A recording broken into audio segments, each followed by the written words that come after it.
Bonny banks and by on bonny braes, where the sun shines bright on Loch Lomond, where me and my true love will never meet again. It's the next morning. I forget what day it is, but we slept wonderfully last night.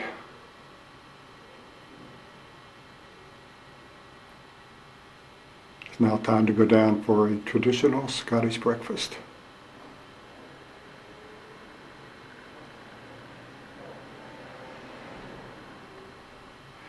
And this is the view from just outside our room, not from the room unfortunately, but this is the main entrance to the hotel.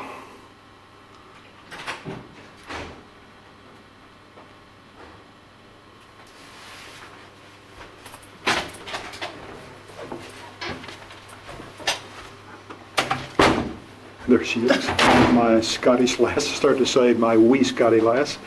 We're ready to start the day. Well, are you going to stop filming? Are you going to bring the camera? No. Well then, let's go.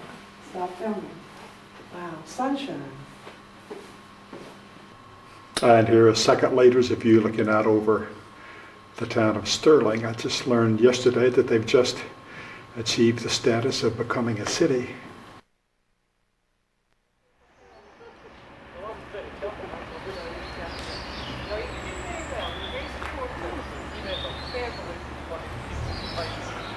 That funny little tree growing out of the roof. Good morning. See the little sprigs of something growing out of the roof? See it? There's one over here too. I don't have the slightest idea what you're talking about. At the second peak, look at the roof line down by the gutter, and there's a thing growing out of it. Okay. You don't see that? Well, we are off on our first excursion of the town and surroundings of Stirling.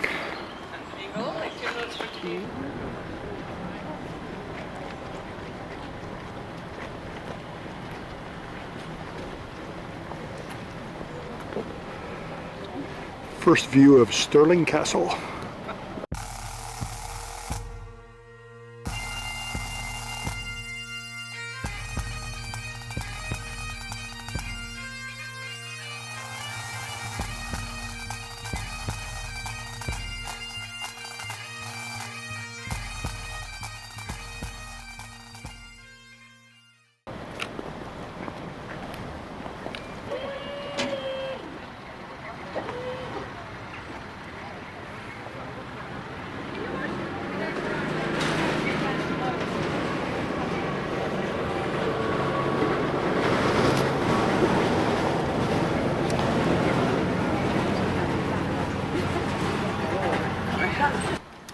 Way out to the left you've got the range called the Ochil Hills. It means the smaller hill. That is the National Wallace Monument. That is the memorial to William Wallace. We're taking you out there, obviously, this morning. Thinking Robert Bruce, and he's geographically looking across towards the battlefield of Bannockburn. And it would, of course, have been a drum.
we're going to walk now to the middle hall.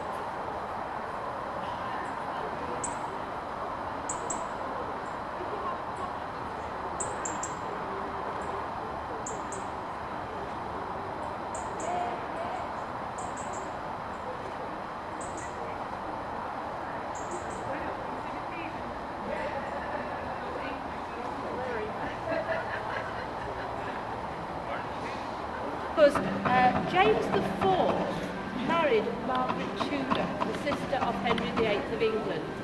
Now he was 36 years old, she was 13. She arrived at Stirling Castle and was appalled to find it full of his mistresses and illegitimate children. But apart from all these complaints, the biggest one was the food in Scotland. She just did not like it.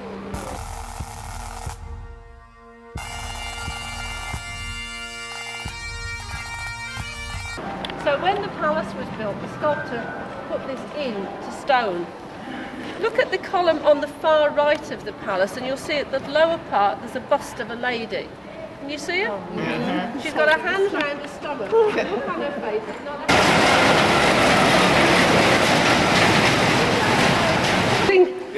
I know I am. Because we've come into the Great Hall of Stirling Castle. Next year it will celebrate its 500th birthday of completion. However, this is where any big event would have taken place. Be it parliaments, be it banquets, be it trials, christenings, every big event, this was the venue for it. However, in 1603, Elizabeth I of England died. And of course she didn't marry, she had no children. And because of that Thistle and Rose marriage, it turned out that Mary Queen of Scots' son James was the heir to the throne of England. So he became not only James VI of Scotland, but James I of England. And this is the colour it was 500 years ago. It's known as the King's Gold, and it signified a very important royal building. And many of our drab grey stone castles were actually gold at one time. And all the statues would have been gilded with gold leaf, painted with bright enamel colours. So they weren't the sombre buildings that we often see today. They were very, very vivid. They were like Christmas trees sparkling on the top of these volcanic hills. So they really were very, very special. And this building has cost £8.5 million to reconstruct. Tuesday, you'll see this somewhere else. And see if you come back to me and say, oh, we've just seen the Great Hall. But anyway, come on now, we'll go and have a look at the more, which used to run diagonally across the outer courtyard, and in fact you can see the cobbles out there, it marks the old outline. It was the previous chapel that Mary Queen of Scots was crowned in. But that was demolished. This was built in 6 months. That was an amazing short time for a building. 1594, built expressly on the orders of James VI of Scotland, for the christening of his firstborn son Henry.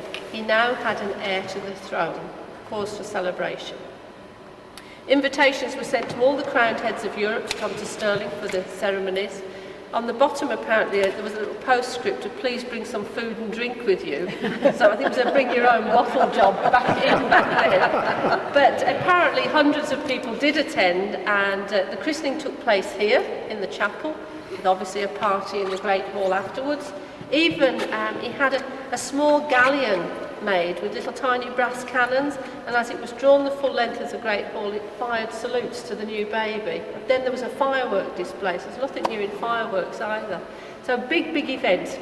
However, Henry did not succeed his father to the throne, because when James VI moved to London, when he became King of England as well, Henry took a swim in the River Thames and contracted typhoid and died. And it was Henry's second brother, Charles, that was to come to the throne, Charles I, the one that got himself in all the hot water with Cromwell.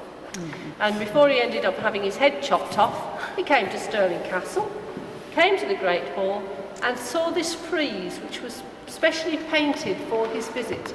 And it was the work of an Edinburgh artist called Valentine Jenkin. Now, Charles I came here in 1633. This was started in 1628. And there's been very, very little touching up to this. The most part you can see is at the very top. You can see where the bands have been, where you painted in, with the egg design underneath. The actual painting is virtually as it was. The reason it survived so well is that when the military used it, they subdivided half as a hospital, half as an ammunition store, and they put a false roof, false ceiling, and that was covered up to the point where actually nobody had ever seen the ceiling, never seen the frieze. And it was in 1955 the ceiling started to give way, and they went up to see how they could repair it and what was underneath but this. So of course when the Argylls left, the false ceiling was taken down, and this chapel has of course now been restored as well. You asked the lady, this is egg tempera? Well, I wanted to make sure this was fresco, painted, of course, with egg tempera, which it is. Which is like the three churches we saw. Two egg three- churches in North Carolina. And you're looking at the William Wallace Memorial or Monument. Between upper and lower.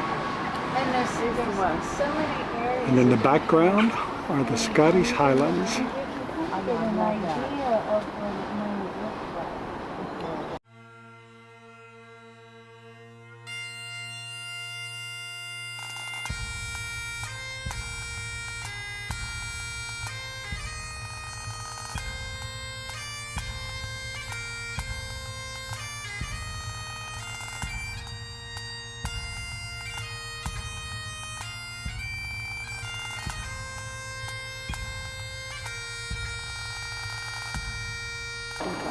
I just love the idea that it's not walled.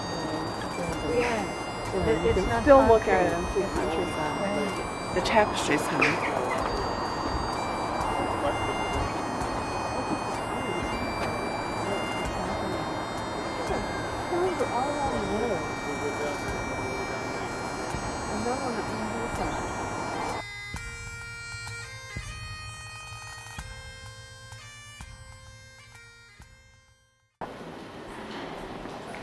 Well, just in case you wonder where we are.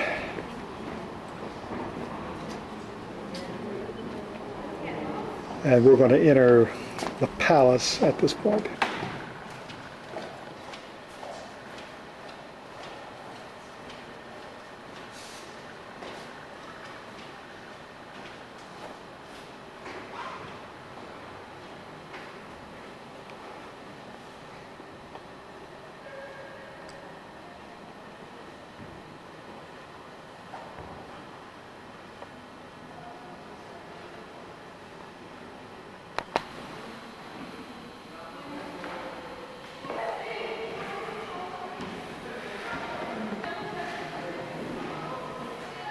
Now this is a fireplace.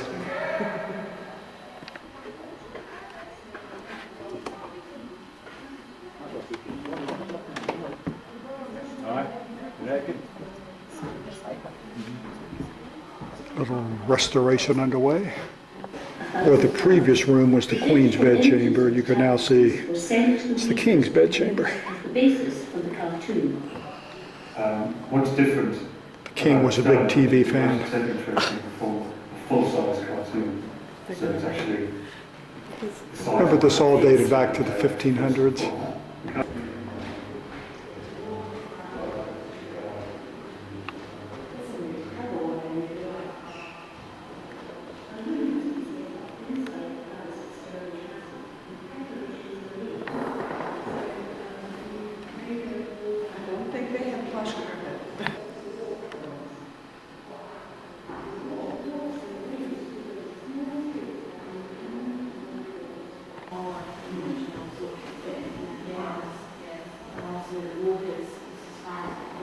That they can work at. So they are the weavers are the same as us, that they're not going to see the full project until it's complete and it's ready to happen, because they just get to choose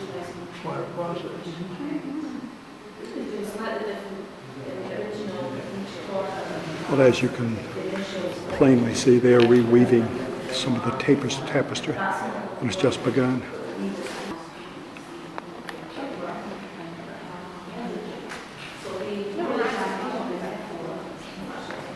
And this is a loom.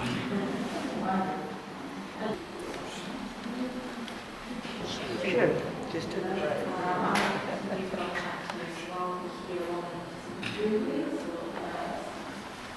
mean, even when you go days off, and you do sort of a rota system, so once in 5 months you get the big weekend. It's amazing what it is.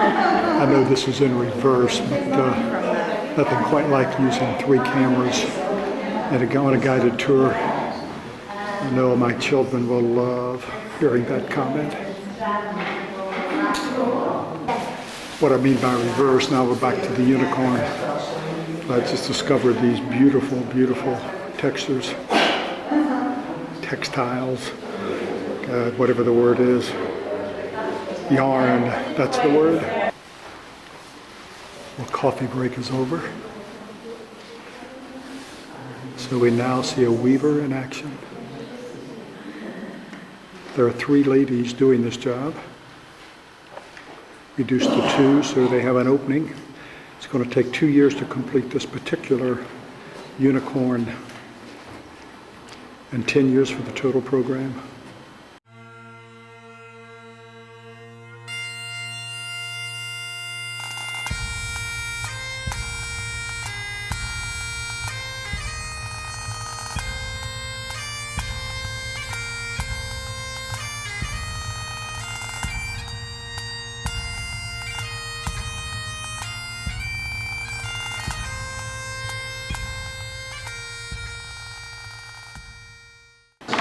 But it was actually just as deadly as the modern day gun. But when the bullet hit you, because it's made of lead, it's a soft metal, so it flattens out upon impact. It went in that size, and it came out looking like this. You imagine that was a round musket ball. You see it's flattened almost out to twice its size. Focus. That's good, thank you. Now, to actually fire this gun was quite a difficult procedure. The soldier would make up a number of pre-made paper cartridges. Inside the paper cartridge was the lead bullet, but in the bottom was the black powder. The first thing the soldier had to do was to bite the bottom of the cartridge. So you had to have teeth in the British Army, rather than both.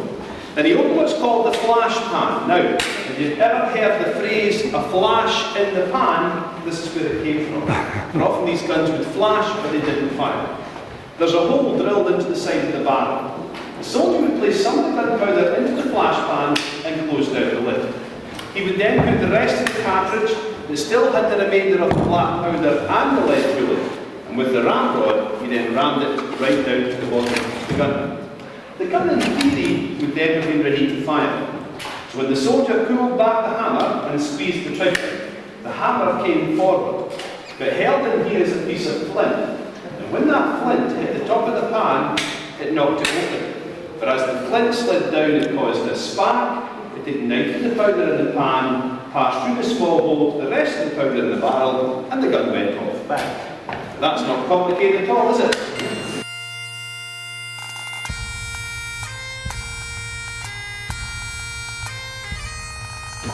I've got about a minute to get back to the bus, but before I leave Stirling Castle for this episode, this part of our trip, I thought I would close out with these shots of some really happy looking dudes.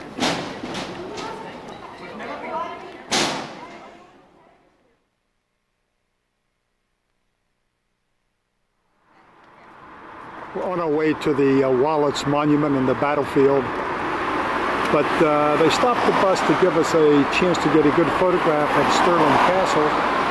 But I'm going to start this bit with a view of the Holy Rood Church.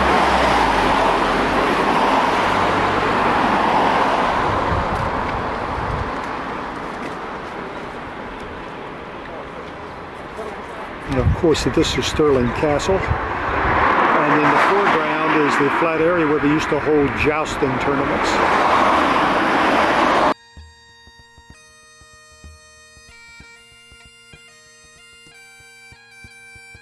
Well, my new friend here from Loudoun County and Fairfax just reminds me that Rood is cross in Scottish, or I should say English. And in, I think, Holland, it's Rouge or Rood.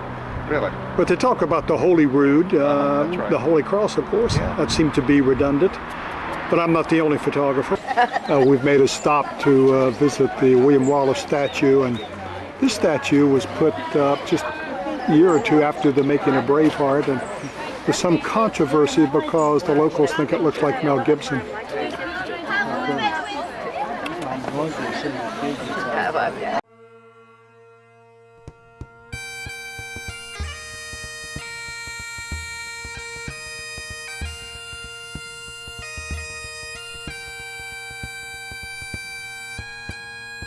This is the William Wallace Monument.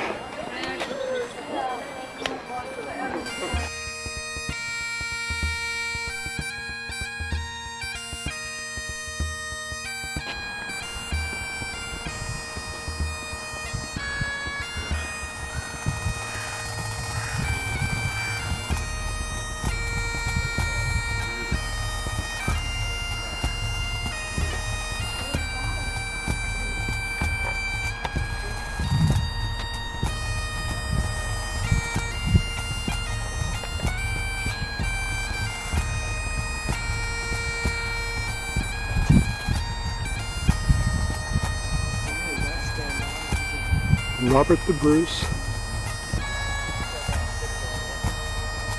In the far background, just to the right of the statue, you'll see Stirling, I started to say Windsor Castle, Stirling Castle.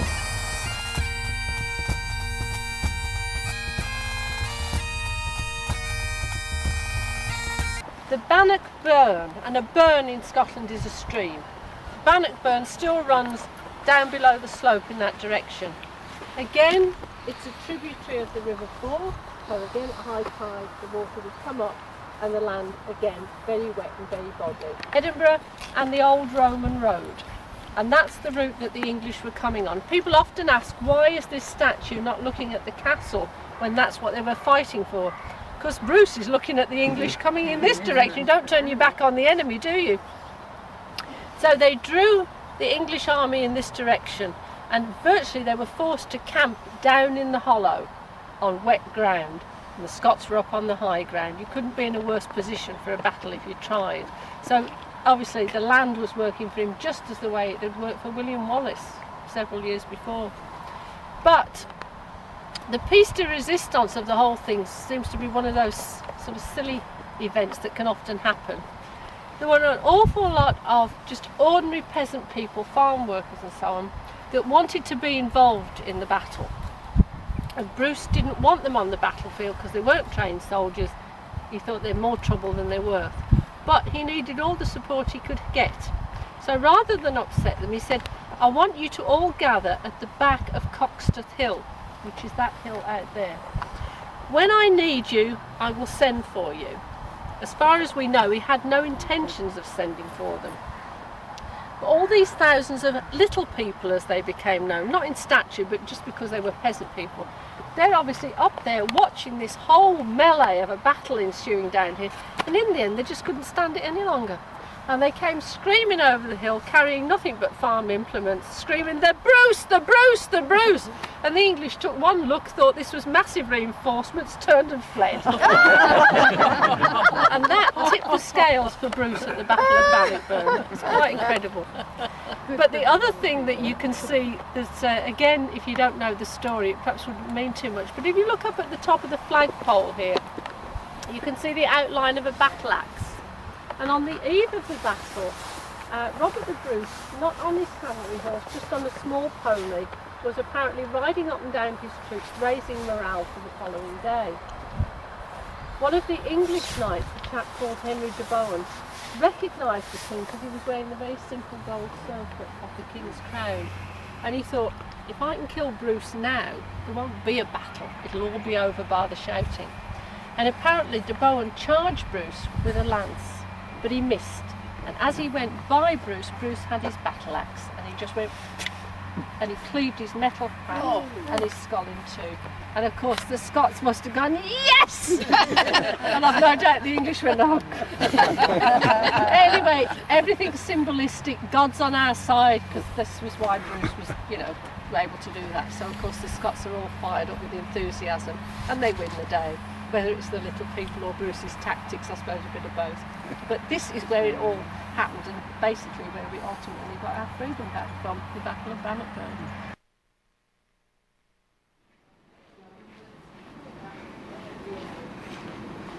Well, for a little change of pace, Jeannie said, look at that lobelia, something that we can't seem to make do anything like this. See, you can make it grow.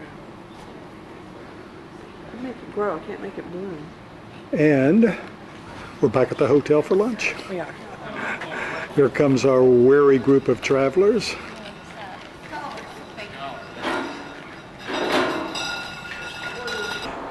Oh, we've just had lunch. It's about 2:10, and we're going to walk up this pathway to the castle again. And Jeannie just decided that she's had an attack of what's it called? Costochondritis. And how's it feel? Well, you just can't breathe very well. It hurts, sharp chest pain. So I figure by the time we get to the top, we'll know whether it's a heart attack or a costochondritis. Stay tuned.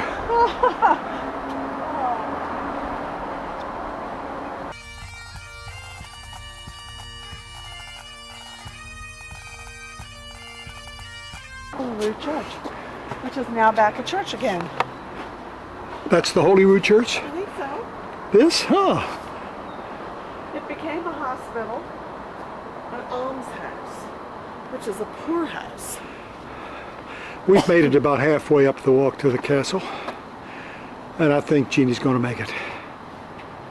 Plus, that could be gas, too. You said that, not me. But as you can plainly see, they've misspelled the name of this church. Well, in some places it's R-O-O-D. And we've confirmed this is the Church of the Holy Rood.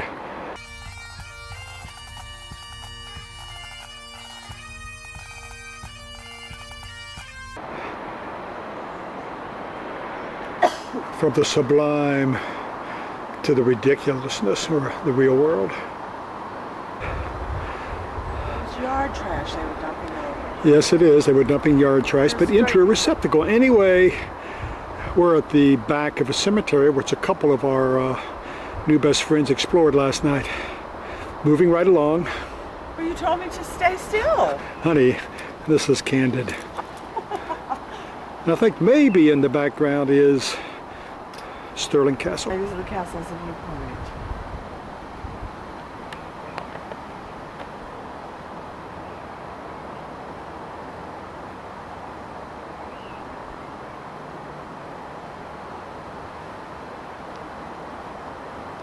I think that's Ladies Rock right there.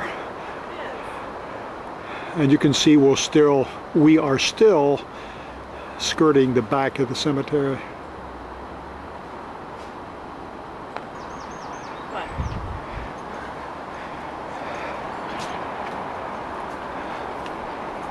Whoa! Hey, there's another one. I didn't see that step. Anyway, we were sort of in this direction earlier today, and you're looking at the jousting fields at the foot of Stirling Castle.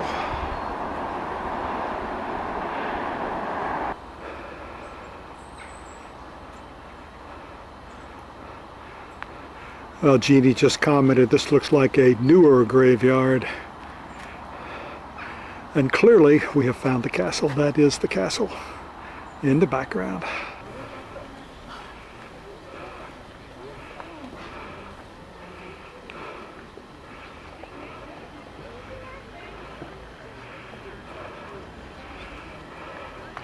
This battalion or regiment is headquartered here at Stirling Castle.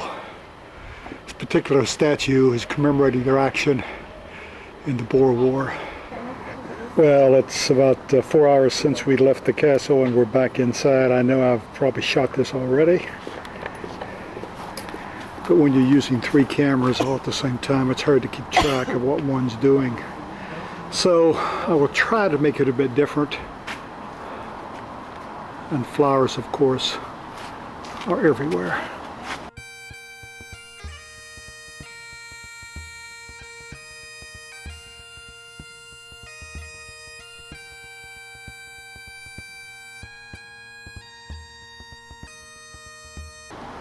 And right here is my flower. Oh. Renaissance facade of James V's palace of the 1530s and the 1540s. In fact, having just shot this, I know I'm repeating it. Then I have six tape cassettes, which means that's 12 hours.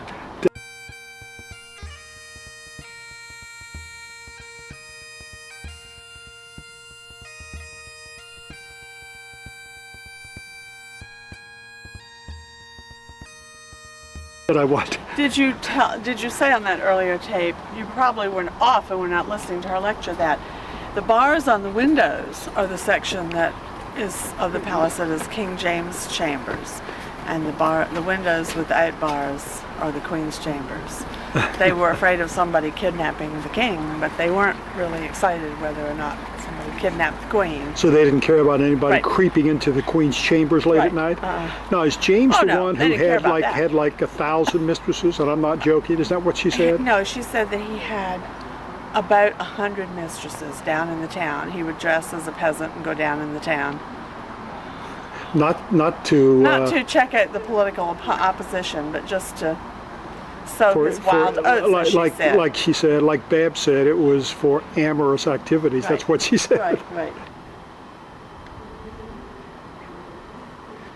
Jeannie is totally taken with the lobelia. You got to go in there and film that. It's a little children's play in the books. Tyler and Katie, where are you? Children's playroom. Take your shoes off and play in there. The casemate. Of course, Gene, I think that Tyler and Katie would say, "Oh, that's for kids." Anyway, if anybody doubts that the Battle of Bannockon, No, Larry. No, Larry.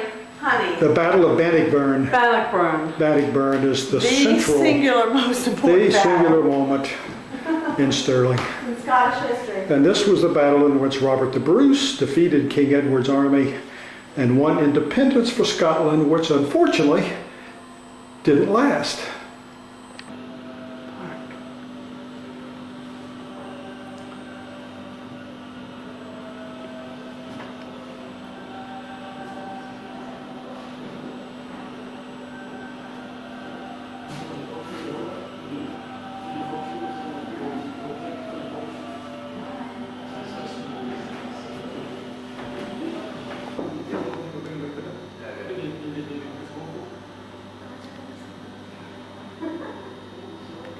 Well, these are graphic representations of the parts of the castle we toured this morning.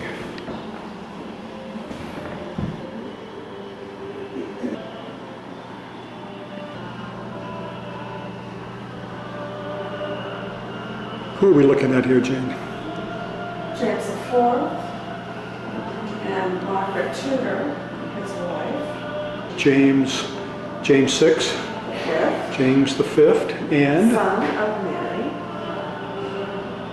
Son of Margaret.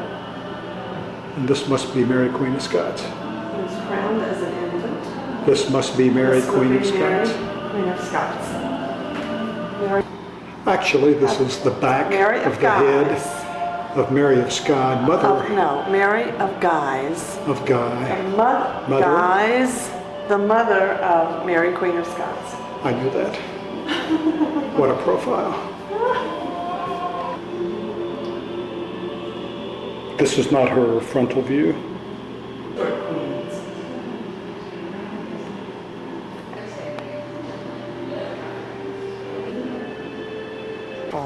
And moving back outside.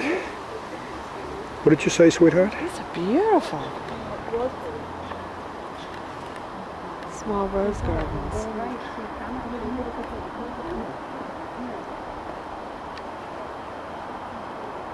Well, looking down to the flatlands, this was a garden geometry, a design that's no longer really kept other than keeping the grass cut.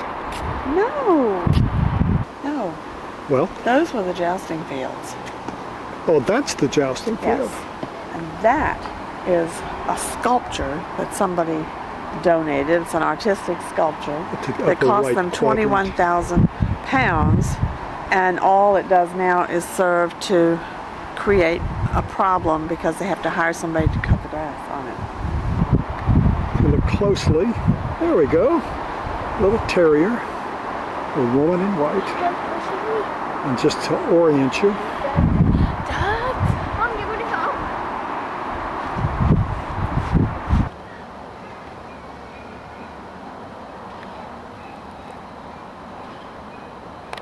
There's Mr. Happy Face and his brother. Another charmer. And the Headless Wonder. Actually, there is a head there. Jeannie's just commenting on this this rose climbing the garden. What kind is it? I mean, climbing the wall. Rose espalier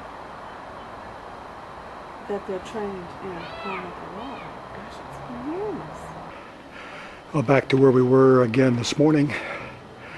This regiment, I can't read what it says, but this military organization is headquartered here.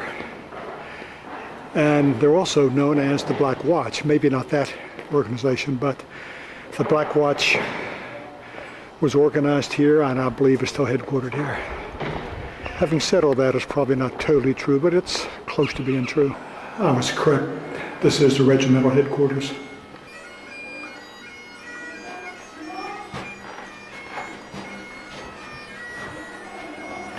So you can see it begins. Of course, the light is right where I don't want it to be in 1837.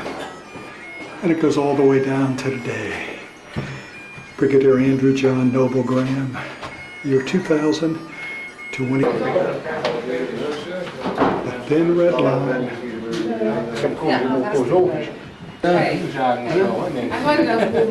That hurt. Ja, kan bij. 1844, 1850. Ja, 150 jaar geleden.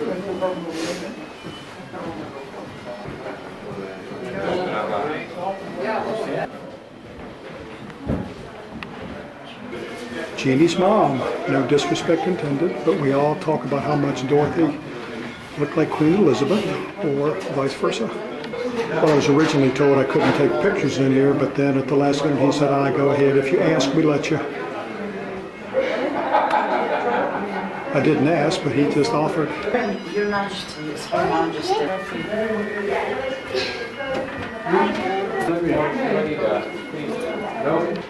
I should comment that the Argyll and Sutherland Highlanders are extremely highly regarded by England and Scotland for their military prowess. I realize that comment's kind of trivial, but it's true.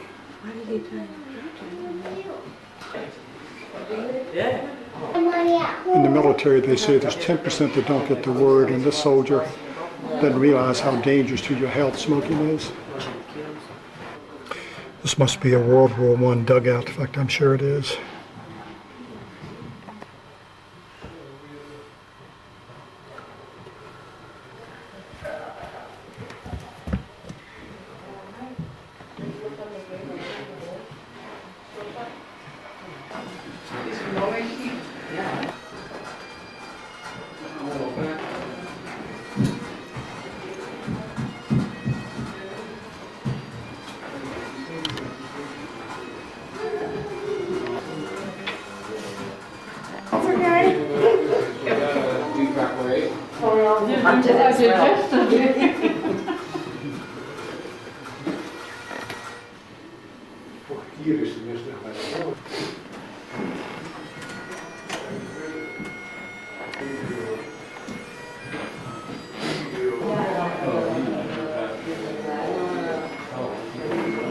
Building the bridge over the River Kwai.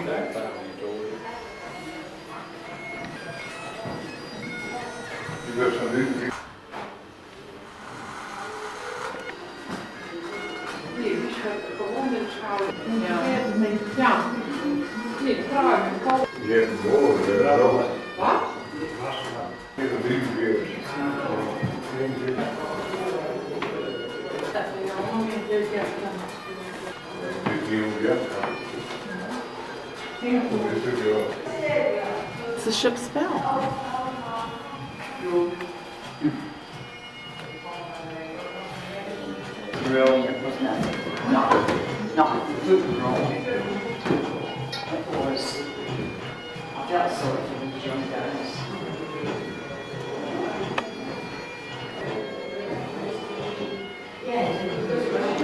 Right up to today.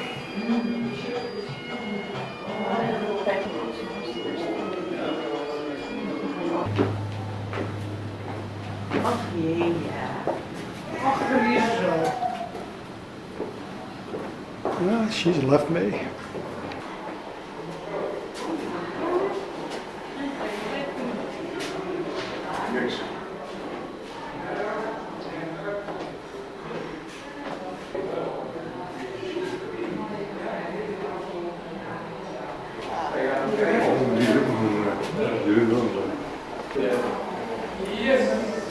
Yes, and we have to do.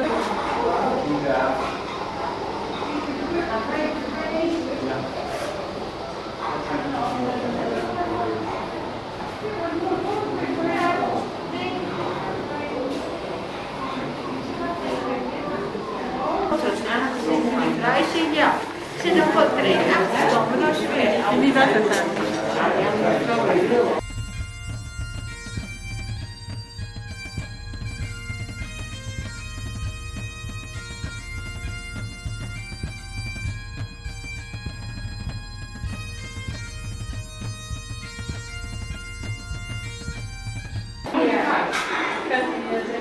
Não, mas comigo fora. Muito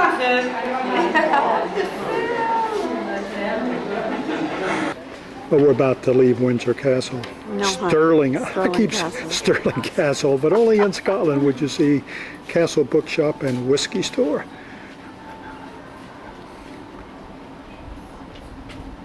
But we did not buy any whiskey. But we could have. Typical small English car.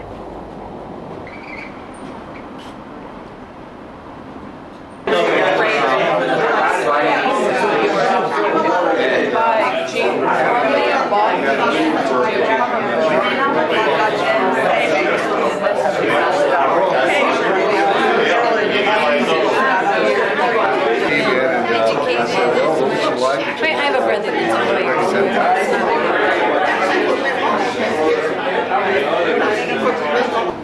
We've just had dinner. We've taken a stroll into the inner city. And this is what is referred to as the Wee Wallace. But from what we've seen since we've been here is that there's no such thing as a Wee Wallace. Because he was a man who apparently was about 6'7" tall.